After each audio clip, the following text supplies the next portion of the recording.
Okay, so we are here doing a tour of the Canine Development Center. It is Sunday afternoon. We are off today, no training. A few of us went off campus, did a little shopping this morning, and now after lunch we are headed in here to get a tour from some volunteers.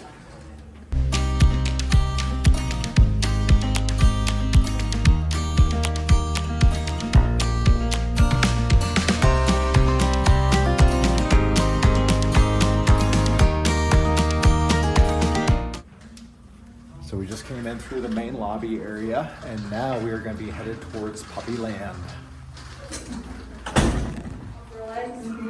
Okay, so let's see. I struggled with this last time. Let's see. Toe down. Toe down, straight forward, straight back. Okay. Wait. Oh, I messed it up. There's no Oh, no. solution in this. You're still in. Okay. Let's do your other leg. Okay.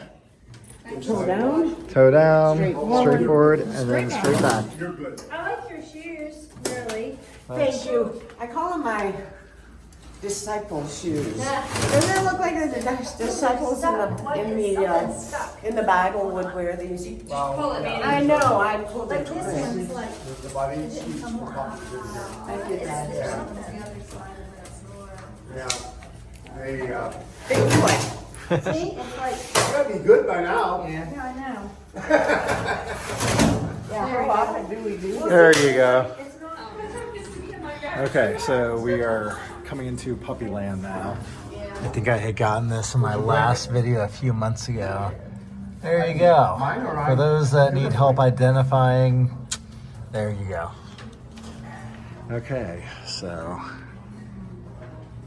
here are all the different pens that'll get loaded up as litters of puppies come through here. Yeah, see what we have is, we've got a double pen for each litter of puppies, an inside pen and an outside pen, and we do that so we can put them all in one end and clean the other end and then flip-flop them. And we have cafe gates so they can open the top and the volunteers can step over so the puppies don't get out. I got this looks like 2 blacks and a yellow lab. And these guys would all be in the same family. And like I say, after 6 weeks with mom at home, they come up here and get checked out by the vet staff and get ready to be picked up by a puppy raiser. You said, how long are they here at that point? Maybe for a week or so, a week to 10 days, not very long. And one by one, they lose their siblings to a puppy raiser. 3 blacks for the yellow lab. Oh, so there's one in there? There, got one Japanese over there.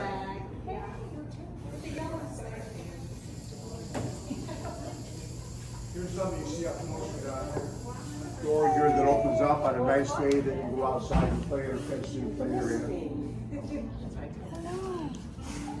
Just a little while longer.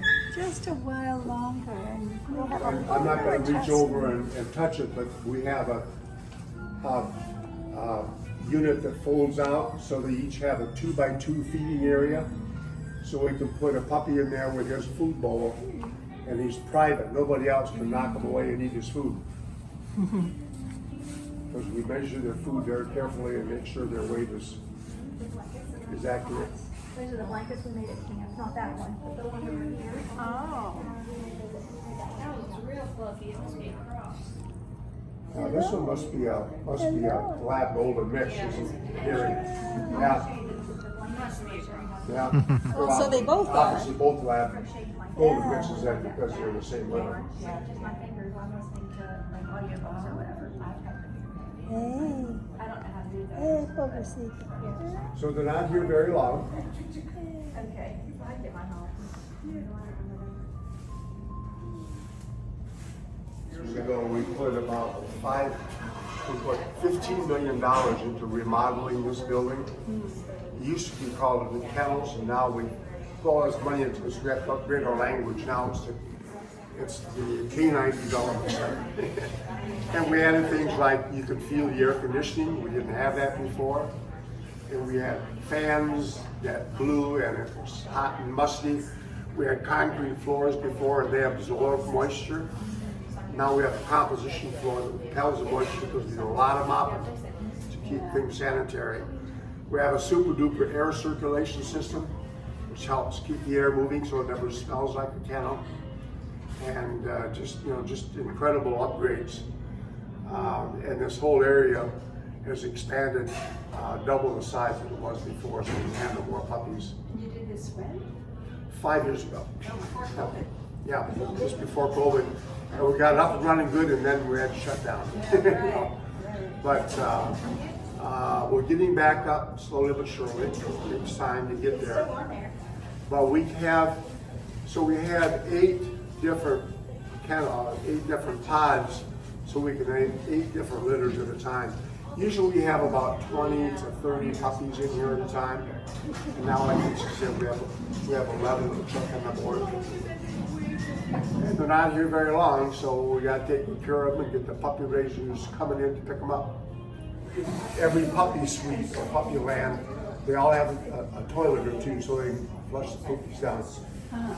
We have a weigh station here. We weigh the puppies, feed them the exact amount so we can track their weight and keep them good and healthy. We have a bathing station here. And each of our puppy suites has a bathing station so we can turn the water on and give a shower. If you want to keep them healthy and clean, we want to isolate them from the rest of the group. That's where we put him so that he doesn't infect everyone else. Now in this hallway we have our breeding area where the male dogs are put when they get the call. The private residents get the calls as, bring Sammy up here for breeding. And we put all the males in this area, and the females are down the hallways. We have a separate air circulation system, so they don't get a whiff of each other. There's a lady holding a puppy up here at the We don't want window. to get excited. Here's one at the window. There's a male black lab saying hi to you. These are return puppies. Is that if we have male breeders that have super extra good sperm and we have good results from them, we'll take a collection of that sperm and freeze it so we can artificially inseminate after that dog is gone. And you do only with permission of the male, right? Yes, of course. Always. Yeah, Special stuff in it. that's right. Absolutely. All right, so let's zip around the corner here. Look who's here. Yeah, Raven's on the staff here. Yes, I'm Raven. I work here in breeding and puppy care, so. He always has a present for I us. do. Yeah, this is a girl who's recently pulled for breeding, so she has not had any litters yet. All right. So how It's a good life. many litters do they get per dog? Usually the girls have 4 litters, Okay. and then they get to be a pet. Yeah, we've got a black lab at home. Well, they get bred, so pretty much they get bred back-to-back heat cycles. So they come into heat about every 6 months. Some girls take longer. Some girls are like every 8 to 10, whatever. But they get impregnated for their next heat. Yeah, so they get bred for 4 heat cycles. So we're talking. So. Yes, they're ready.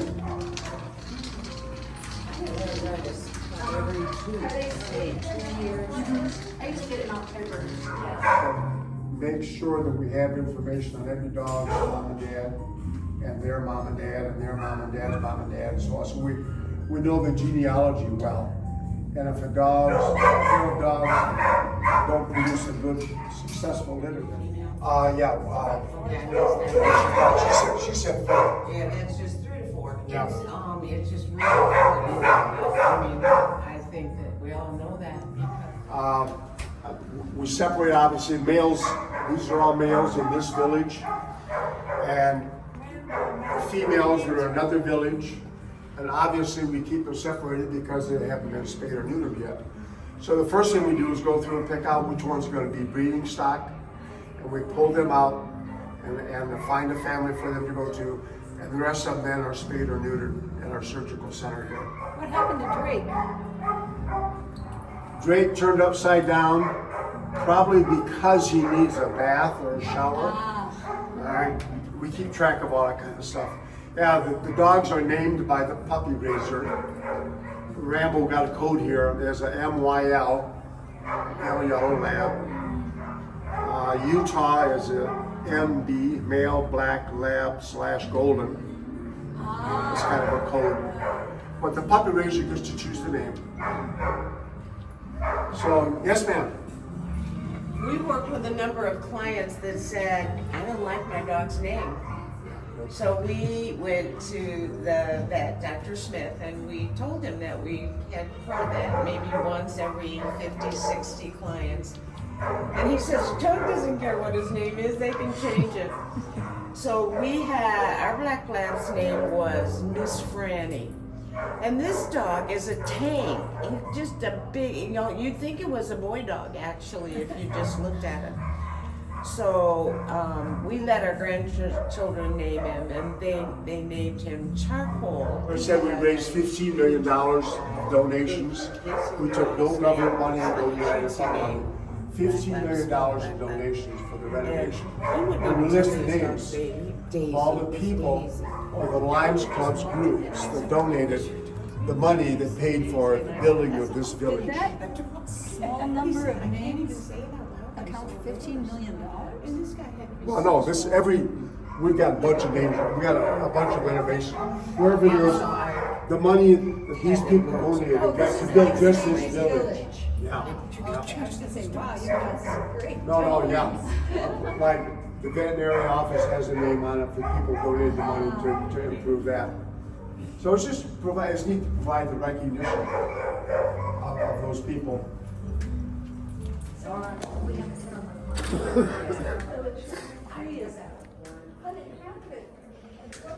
Mine here. This is when we put our harnesses together.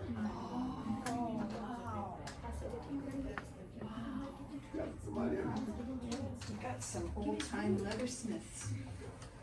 It always smells good in here. Yes. Yeah. Yeah, it smells like leather, doesn't it? Yeah. This is a harness, which you know, because you've got one. Right? And these are all the different handles. Not like a little. So we have volunteers. Oh, you want to do this? Oh, no, you're fine. We have, save your voice. We have volunteers, 4 guys that work in here, and they've worked in here forever, and they do all this work. We get the strips from the leather manufacturer, and they put them together with the rivet machines. We've got some stumps over here they can pound on. We've got a sewing machine, commercial sewing machine that came from a racetrack downtown, and they do all the stitching, put all the brackets together, and everything they need to do to make up about 250 of these a year. Okay? And these are the harnesses that you've got on your dog. They're made right here. And you want to talk about the handles, Marilee? Well, we have 3 different handles, straight, crooked, and zigzag. And before you even get here, we probably have video of you, some sort of a sense of what your gait is, how fast you walk, how slow you walk. So mostly how close your dog, once you meet and greet each other, is going to walk to your knee is when we decide what kind of a handle you need. There are 3 different sizes of handles, 3 different sizes of the chest leather area. Those are also small, medium, and large. Most of our dogs are medium. In the olden days, most of them were large. We remember when they did 80, 90-pound dogs, we were raising puppies during that period of time. So these are all really lovingly done by these 3 or 4 volunteers that come in, and it's kind of neat when one of them are working here and they're not on Sunday, because if we give them the floor, they just run with it. We do have a special harness handle, and it's for once you get comfortable with your harness and you're not having any difficulty at all, we're just happy with that. But if you find that you are, for instance, in the city, you're gonna have to hop on a bus. The curbs are all unknown. We have a gal who was having some trouble getting her dog and herself on the first step of the bus. After that, she was home free. So we're in touch with you guys, whether you know it or not. Anytime you need any help, just reach out. And she reached out and said she was really struggling on that first step. And not only was she struggling, but her dog was just starting to get fearful. So what we did was we worked with her and her dog and found out that we just added one extra handle. Can you see this? Yeah. This one extra handle that she could bend over, take her hand off the large, deep one, reach down to this small one, give her dog a little encouragement, and zip, up they went. So we're really in favor of you being totally honest about how this is going to fit you, how it fits your dog, and your dog will tell you, yikes, I'm a little too close to your knee. Think I'm going to knock you over. So this is what this week is about also, is to make sure that you're comfortable with your harness. And they're all given to you brand new, and as they get older, and we can replace them. So That gives it a lift, right? So she essentially kind of lifts up the dog's forelegs to get it started. I think it was just, All right, because we have a lot of Spanish-speaking clients. And that's about it, about 250 of these a year they make. Saves us a ton of money because volunteers do all the work.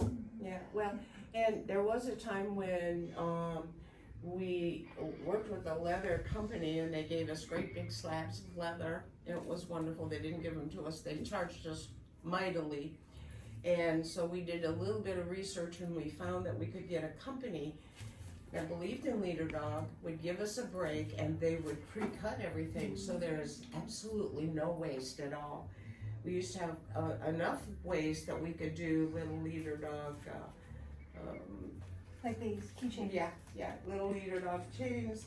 And so now we just, I've got several at home too. Train a dog psychologist. They're gonna play games with the dogs. They're going to teach the dog happy, nice play with each other.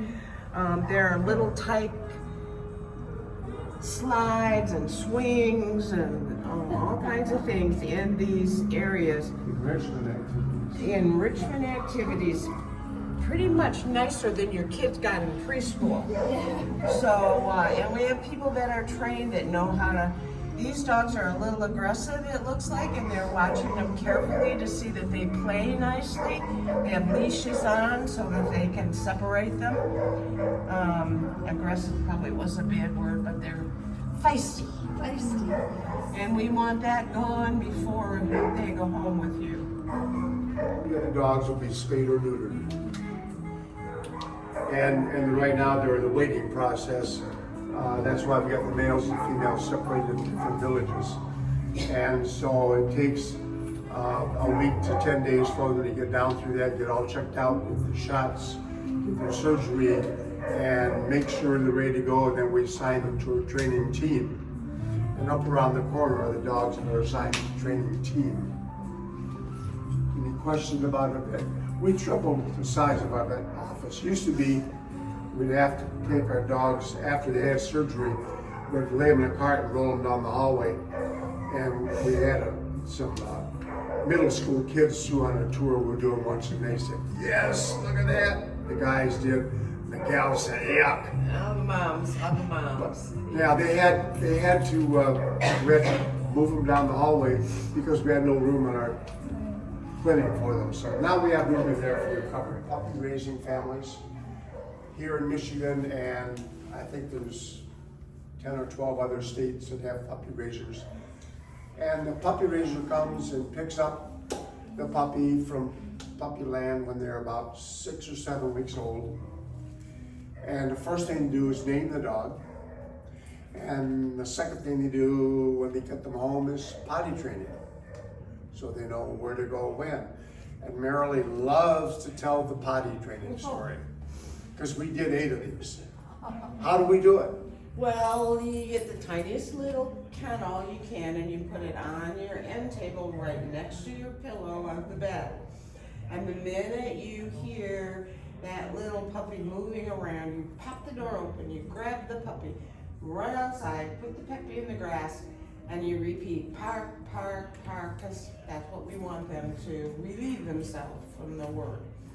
And so sometimes the puppy is good and it parks, and then other times the puppy just like hangs around and you just want to go back to bed. And so when the puppy does relieve himself, you must let the puppy know how excited you are and what a good thing this is.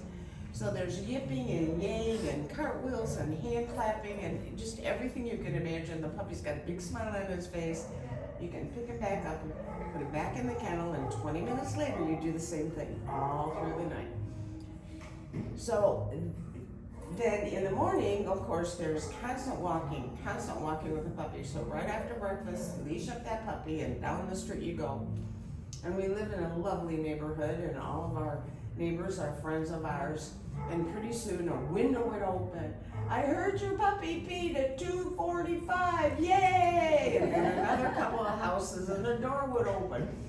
Listen, you're doing real well with that puppy. I heard him pee at 3:45. So it takes a whole neighborhood to put up with your nonsense while you're raising a puppy.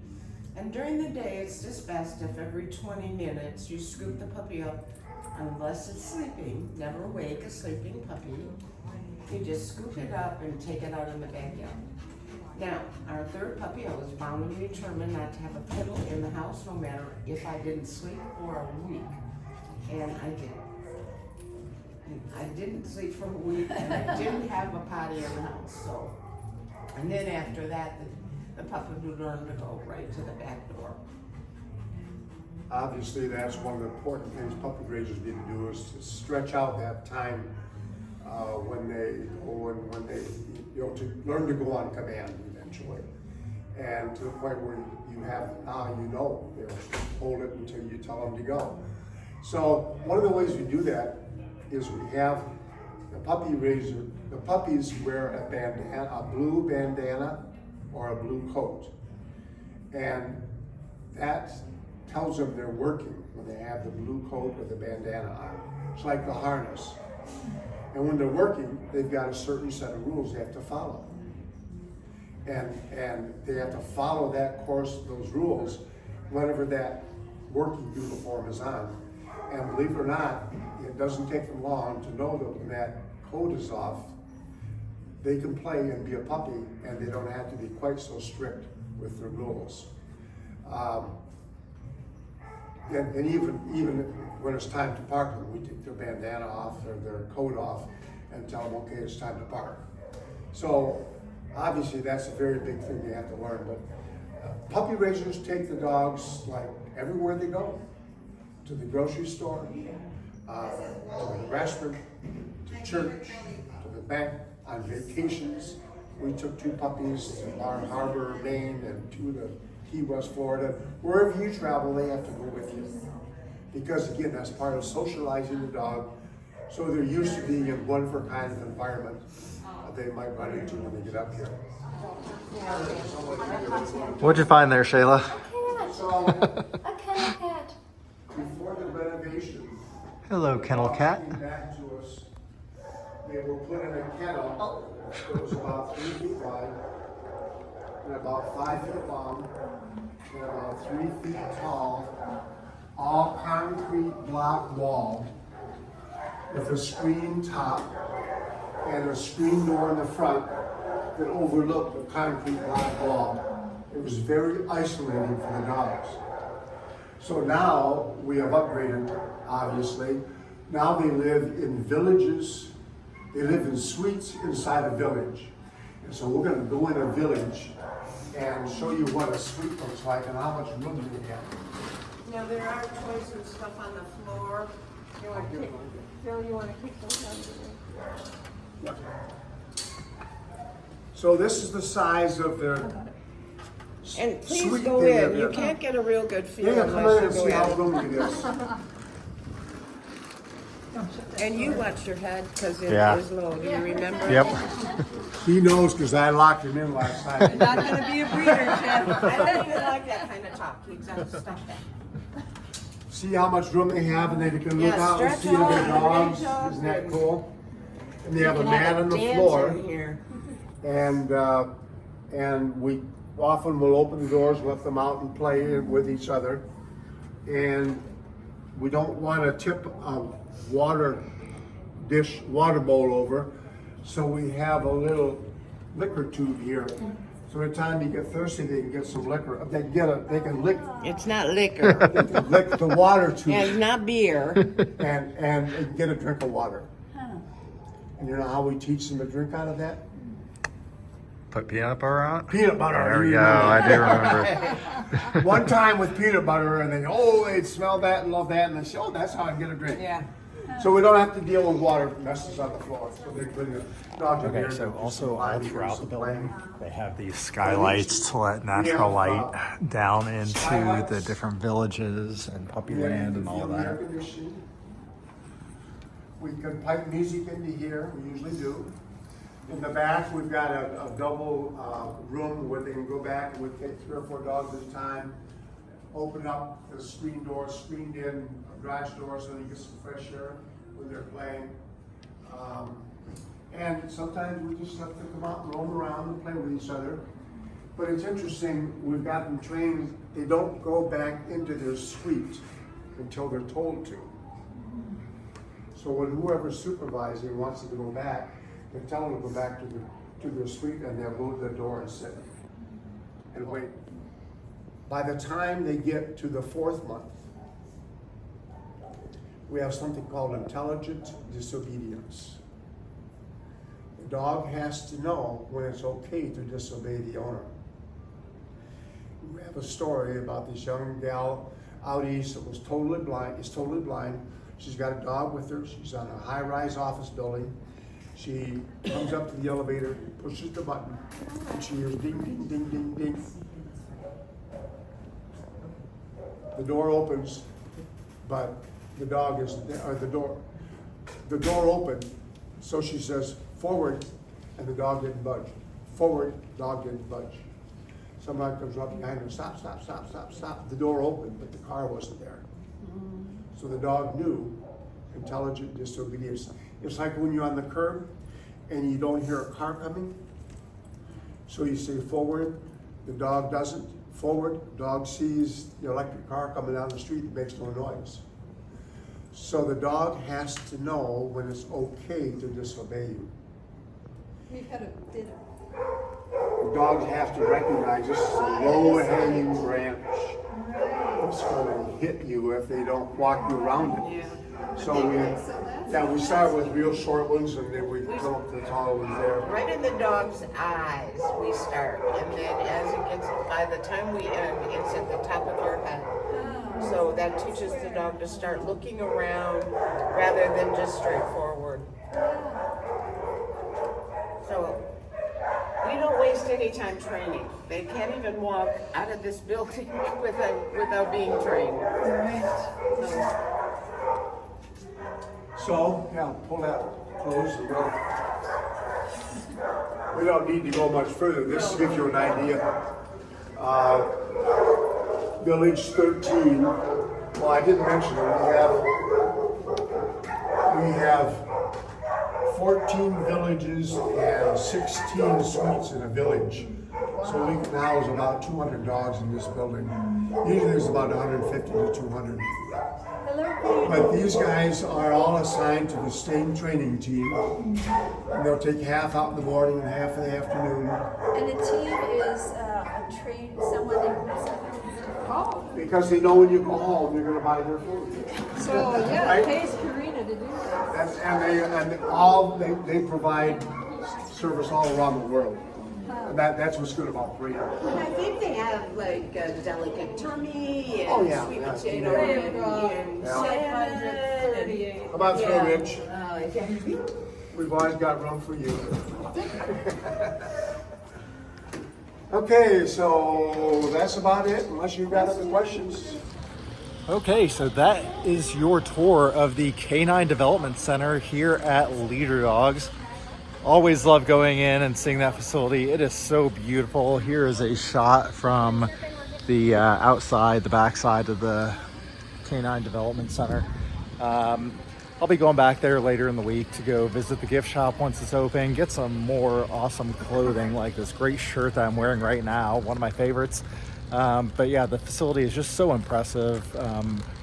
Everything is incredibly clean. It's clean nonstop. Everything's state of the art.